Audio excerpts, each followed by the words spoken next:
Es un proyecto donde se involucran varias entidades, la Fundación Forjando Futuros, la Unidad para la Atención y Reparación Integral de las Víctimas, la Unidad de Restitución de Tierras, la Secretaría de Gobierno de Medellín y desde hoy la OIM. Don Jorge, lo voy a saludar para que me explique qué es la OIM. ¿Cómo está? Jaime, buenos días a todos. La OIM es la Organización Internacional de Migraciones. Que desde hoy hace parte como del proyecto. Hace parte de este proyecto con nosotros y nos está acompañando. Tiene una sede aquí en Medellín y hace una intervención en el marco de la asistencia, atención y reparación a las víctimas. Y don Gerardo, director de la Fundación Forjando Futuros. Bienvenido nuevamente, don Gerardo. Jaime, muy amable, Mónica, muy buenos días. A Jorge, muchas gracias a ustedes. Jorge, para quienes no lo conocen, él es Jorge Mario Alzate y es el director territorial de Antioquia de la Unidad para las Víctimas, particularmente porque este espacio, como lo decía Jaime, dedicado a la restitución de tierras y reparación a las víctimas, que hacemos martes y jueves, lo tenemos así dividido. Los martes hablamos de la restitución de tierras y los jueves lo dedicamos a las víctimas, para que hoy se comuniquen particularmente a aquellas víctimas que tengan un proceso, que necesiten saber si son víctimas o no, y concretamente hoy para hablar del tema de las indemnizaciones. Eso lo propusimos desde el martes. ¿Qué es lo primero para decir sobre ese reclamo que se hace, sobre ese dinero que se pide? Bueno, mencionar que la indemnización en sí es una medida de compensación económica frente a un daño que fue en el marco del conflicto armado interno, ¿cierto? Entonces, hace parte de todas, digamos, de las medidas de reparación integral, y esta en especial es la que tiene que ver con el tema económico. Busca compensar, no digamos, pagar todo lo que perdió la gente, prácticamente eso sería imposible, ¿cierto? Aunque hay otros mecanismos, no de tipo administrativo, donde la persona puede decir al Estado, no, es que yo perdí esto y esto y yo quiero reclamar esto, ¿cierto? Pero en este caso particular, lo que dice la ley 1448, busca compensar. Digamos, el monto máximo es hasta 40 salarios mínimos, ya ahorita más adelante entramos como en detalle, pero es el espíritu, digamos, de esa medida de indemnización. Pregunta rápida, respuesta veloz, para que arranquemos por el comienzo. Sé que lo hemos dicho muchas veces, pero ¿qué es una víctima? ¿Desde cuándo se considera víctima? ¿Y cuándo hay derecho a hacer la reclamación? Las personas que han sido afectadas por la guerrilla, por las autodefensas, por las víctimas de agentes del Estado, con violación a sus derechos humanos, por desaparición, por homicidio, secuestro, reclutamiento de menores, secuestro, lesiones, delitos contra la integridad sexual. Todos esos hechos son comportamientos, conductas que violan los derechos humanos. Se ha incluido también aquellas afectadas por las BACRIM. Por las BACRIM. También hay sentencias ya que dicen en el caso de desplazamiento, en el caso de tierras, deben ser reparados. Lo han dicho jueces ya, y la Corte Suprema de Justicia en la sentencia señala que deben ser reparadas también esas víctimas. ¿Desde qué año? Para las víctimas de estos delitos desde 1985, y para el despojo de tierras, que también es otro delito causado contra la gente, despojo de tierras desde 1991. Ya tenemos la primera llamada. Lucila, buenos días. Muy buenos días. ¿Cómo estás? Muy bien, gracias. Bueno, Lucila, escuchamos. Oiga, muy buenos días.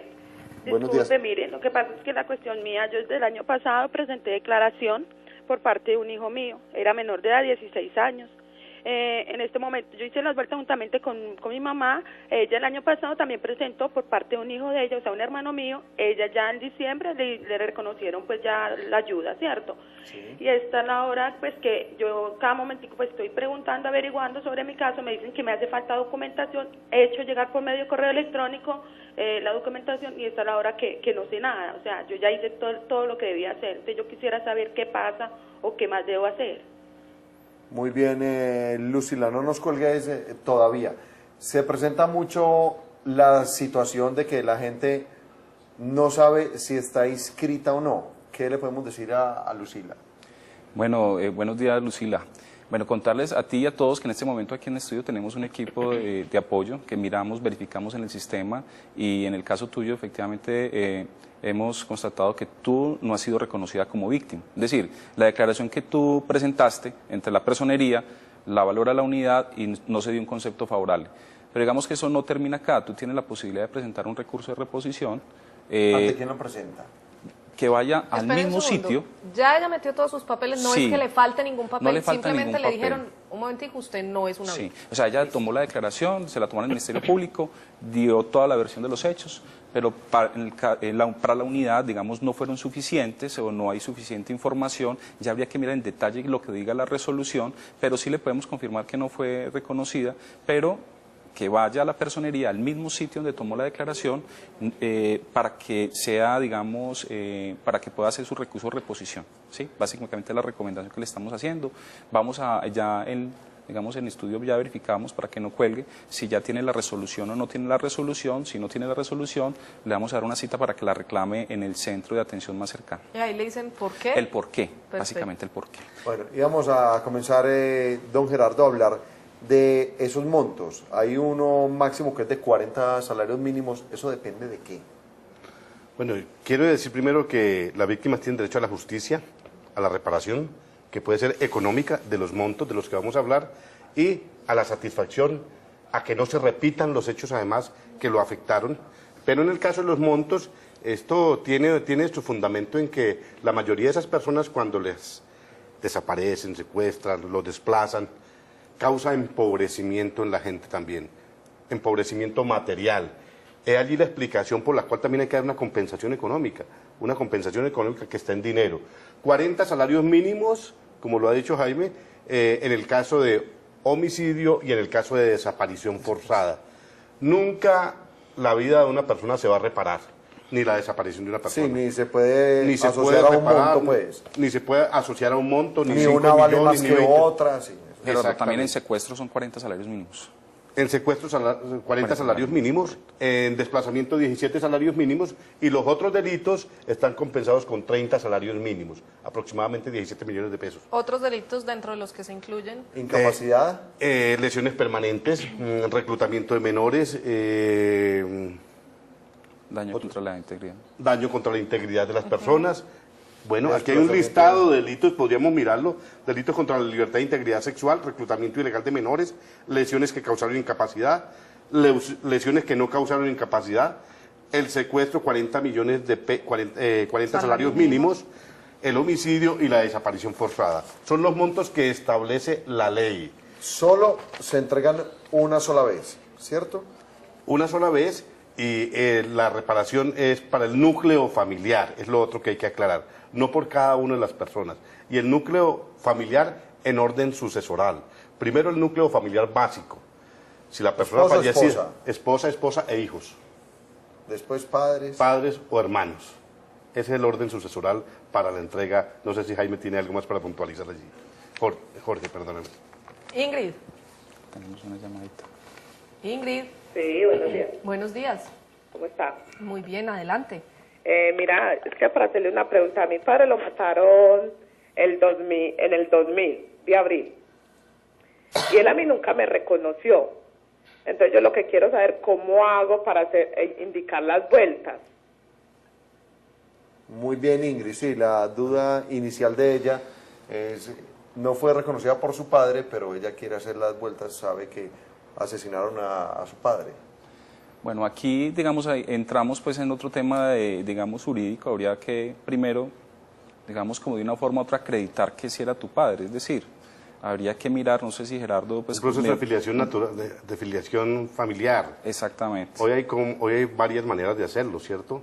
El ADN, por ejemplo, se puede probar y entonces allí se verifica, y que no basta con que se sepa, no dudamos de lo que dice la persona, pero hay que probarlo, y probarlo a través de un certificado médico O sea, hay que unos establezca el requerimientos vínculo legales. familiar. Hay unos requerimientos Hay unos legales. requerimientos legales. Y, Cuando- perdóname, porque también puede ser que en este momento, tú dices, bueno, en relación a tu padre, pero puede haber que él, en este momento él tenga otra familia, ¿es cierto? Y tenga otra esposa, tenga otros hijos, no sé ya en el contexto que pueden también estar haciendo la reclamación, ¿sí?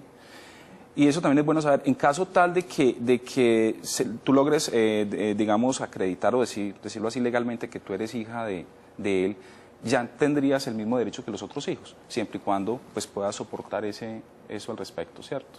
Entonces, eso es como lo primero. Y si no has hecho digamos, la declaración, tendrías que hacer también la declaración digamos, al respecto frente al homicidio de tu padre, anexando esa documentación adicional donde acredites pues que era tu padre. Aquí hay un punto importante y es que desde la unidad existe una asesoría para el manejo de ese dinero, porque uno asume la buena fe de las personas. Si a mí me desaparecieron mi padre, que era el que daba el sustento en el hogar, yo tengo derecho a ese dinero, pero hay una asesoría para saber qué hacer con él, ¿cierto? Sí, por supuesto. No es como tenga la plata y haga lo que quiera con ella. Digamos que la gente siempre tendrá la opción de invertir sus recursos como quiera. Lo que pasa es que una de las cosas, digo yo, maravillosas que trae la ley es que crea un programa de acompañamiento a la inversión adecuada a los recursos. Entonces, antes de que se le entreguen los recursos a las familias, se realiza una entrevista personalizada, se le asesora frente a esa inversión de los recursos, porque muchas veces la gente no sabe en qué hacer con eso. O es tanto el dolor que tiene que inclusive hay gente que casi que se bebe el dinero, ¿sí? Eso sabemos de historias de gente que reclama ese recurso y se entra en una cantina 8 días hasta que se acabó la plata. Eso ha pasado en algunos pueblos.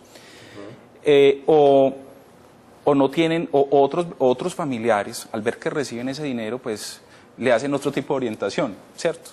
Entonces, aquí es muy importante que la gente, mediante una asesoría, se le ayude como a enrutarse en su plan de vida, en su proyecto de vida. Yo cómo estoy ahora, hacia dónde quiero, cómo puedo invertir esos recursos. Entonces, salen opciones como, por ejemplo, invertirlos en vivienda, en un negocio. De todas maneras, no es mucha plata, pero siempre recursos. Son como aproximadamente 20 millones, 22 millones de pesos. Es una plática que pueden invertir la familia. Y también, en ocasiones, permite que se unan todos, porque también el dinero se distribuye entre los padres, entre los cónyuges, los hijos, y puedan, digamos, tomar una decisión. También hay jóvenes que reciben el dinero y yo lo quiero para la educación superior, yo lo quiero para mi universidad. Entonces, eso también es bien importante y con ese recurso podemos apalancar o facilitar el acceso a la universidad también en el caso de las víctimas. Mireya, buenos días. Buenos días. ¿Cómo estás? Muy bien, ¿y usted, señorita? Muy bien, muchas gracias. Para averiguar, vea, yo hice la solicitud pues por un hijo que me lo mataron, él estudiaba viviendo en Itagüí y se lo llevaron y me lo encontraron en Santa Elena. Lo encontraron sin papeles. Yo en el 2009 hice la reposición. Y ahora hace 4 meses llevé todos los papeles que me pidieron allá en la reparación de víctimas. Entonces yo quiero saber si ya fui aceptada o qué. Sí, está incluida, sí está. Vamos a averiguar, Mireya, con el personal que tenemos acá en el estudio. Están revisando los listados y ya te vamos a dar respuesta. Es bueno aclarar que la ley dice que cuando usted hace la reclamación es los salarios mínimos vigentes, ¿cierto? No es que me desaparecieron el familiar en el 99, me digan, entonces en el 99 era tanto, no, eso está actualizado. Está actualizado. Hoy con 586.000 pesos, si no estoy mal aproximadamente, el salario mínimo del año 2013. Sí, porque la gente puede pensar, no, es que como fue en el 2005 el mínimo, no, es el mínimo vigente, ¿cierto? El número vigente. El salario mínimo es vigente. A la fecha. Ya tenemos respuesta para la llamada, sí, ¿cierto? Doña Mireya, entonces vamos a darte una cita para revisar tu caso, los documentos. Nos dejas ahorita todos tus datos, tu teléfono y todo para decirte qué documentos debes llegar para darte ya digamos ya algo mucho más personal, una asesoría mucho más personalizada frente a tu caso. Solo se hace una reclamación por desaparecido, pues por la víctima, solo una vez, no puede hacer uno la esposa, otra el hijo, otro el papá. Todos se juntan en un solo familiar. expediente, es el grupo familiar, todos se juntan en un solo expediente y allí se establecen las prioridades. Pues si hay esposa e hijos, es a ellos a lo que les corresponde. En ese caso no le correspondería a los padres, pero a falta de esposa e hijos le corresponde a los padres, una sola vez, claro. Hay otra opción, la gente puede hacer la reclamación judicial, que era lo que estaba pasando. Quizás muchas de las personas en Medellín, cerca de 34.000 personas habían reclamado en Justicia y Paz, y allí buscaban la valoración que hiciera un juez para decir cuánto realmente era. Aquí, para explicarlo, esta legislación es por el derecho violado. ¿cierto? Por el derecho violado. Entonces, homicidio, 40 salarios mínimos, para decirlo de esa manera. Desaparición, 40 salarios mínimos. El juez puede fallar diciendo, no, mire, el daño causado por el asesinato de esta persona en la compensación económica son 100 millones de pesos.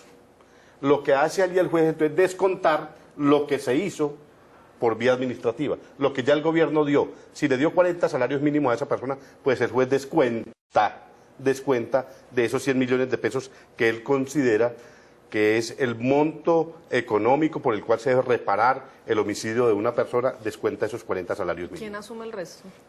El Estado tiene que El pagarlo Estado mismo. en un proceso judicial, claro. Esas son las valoraciones, esa es la reparación vía judicial, judicial. Esta es una reparación administrativa que es mucho más ágil, mucho más pronto, más expedita, no está sometida a la decisión de un juez. Blanca, buenos días. Buenos días, ¿cómo amanecen? Muy bien, ¿y usted? Ay, amorcito, lo que pasa es que yo estoy con un proceso desde el 2010. A mi hijo me lo mataron en el 2010. La ley 1148, pues que estaba vigente, yo llevé todos los documentos y cada que me mandan una reposición me niegan mi hijo. ¿Cómo así? Pues me niegan que no tengo derecho a la reparación de víctimas. Te dicen que no eres víctima. Blanca. Blanca. Sí, que porque fueron bandas delincuenciales. Eso fue aquí en Medellín, No, acá en Río Negro. en Río Negro. ¿Qué le podemos decir a Blanca? Bueno, doña Blanca, pues un saludo. Pues básicamente ya, según lo que tú nos dices, ya te hemos dado respuesta de no reconocimiento como víctima. Hay que entender que en su momento la ley hablaba de actores del conflicto, ¿cierto? Y no digamos, de delincuencia común. Habría que mirar eso, analizarlo en detalle. Aprovechemos esa llamada de Blanca para decir quiénes son los que tienen derecho. Mónica lo preguntaba ahora, pero hay que repetirlo, reiterarlo. Son aquellos que fueron víctimas por paramilitares, por guerrilla, incluso por agentes del mismo Estado también, y bandas criminales en el contexto de desplazamiento forzado y en el tema de despojo de tierras. Entonces, ahí es en el marco en que nos movemos. Entonces, es muy importante identificar cuál fue ese agente perpetrador, digamos, ese grupo, en el contexto que está, porque muchas veces esos casos quedan, digamos, en reserva técnica, o no se puede avanzar porque no se tiene más información. En el caso tal, pues ya hubo una respuesta, no fue reconocido, presentaste los recursos de ley, yo te aconsejo que de igual manera te acerques busca asesoría jurídica, en este caso a la personería más cercana, pues en la personería de Río Negro, para que ya, digamos, te orienten como al respecto. Ese monto, Gerardo, ¿tiene algo Sí, que decir? son, como lo ha dicho Jorge, víctimas de la guerrilla, de la autodefensa y víctimas de agentes del Estado. ¿Cierto? A partir de la ley 1448 del año 2011 se reconocen a las víctimas de agentes del Estado, un policía, un miembro de la Fuerza Pública del Ejército, lo que era el DAS. Alguno de estos funcionarios públicos puede también causar un daño. No estamos calificando aquí si tenía la intención de causarlo o no, eso lo decidirá un juez, pero la persona es víctima, la persona está allí, perdió el hijo. Guaitirilla, recuerdo los casos de Guaitirilla, por ejemplo, donde un grupo del ejército en la noche estaba nublado, dispararon, salieron asesinando, matando 5 personas. Bueno, allí no había la intención de hacerlo, pero las víctimas están allí. A esas personas hay que repararlas. Si fue por imprudencia, por negligencia, ha sucedido muchas cosas así. Con el ejército también, diferente a lo que es los falsos positivos, ¿no? Claro. Las víctimas de los falsos positivos, por ejemplo, que es una cosa premeditada, organizada, las familias reclaman y pueden reclamar esta reparación administrativa. Entonces, primero, víctimas de la guerrilla, de las autodefensas o grupos paramilitares y de los propios agentes del Estado. Somos reiterativos en la información porque sabemos que hay televidentes que apenas llegan a la sintonía o que no han entendido bien de qué se trata. Tenemos una respuesta importante para Blanca, que llamó de Río Negro. Doña Blanca, que nos llamas de Río Negro, que te acerques por favor a la personería, eso queda en el parque principal, que ya está tu resolución y ahí te vas a dar cuenta del por qué o cuál fue la causa del no reconocimiento y ya frente a eso puedes presentar los recursos de ley a que se tengan lugar. Señores, pues muchas gracias. Una vez más, este espacio para las víctimas del conflicto. Mónica, por muchísimas atender las gracias, dudas, por El martes informarle a la vamos gente. a hablar nuevamente de la restitución de tierras, concretamente del abandono y el despojo. vamos a centrarnos en ese tema. Igual, estamos para responder sus inquietudes. Esto es de servicio a todas las personas que han sido víctimas del lamentable conflicto que se sigue viviendo en el país, pero ya está esta ley y se está trabajando por resolver las cosas. Señores, nos vemos nuevamente. Muchísimas gracias a todos. Excelente este programa y de verdad que es una oportunidad para todos y para las víctimas, en especial para que podamos escucharlas en toda Antioquia. Muy bien, a ustedes por resolver las dudas y por pararle bolas a la gente que tanto lo necesita. Muchas gracias. Así de claro, nosotros volveremos mañana. Claro que sí, mañana para finalizar la semana, remataremos el viernes en Mañanas con Vox. Me quedé pensando en si me voy de viaje más bien. Cansadito de verte. Desde ya. ¿Cómo te parece? No sé, de pronto. Ahí vamos.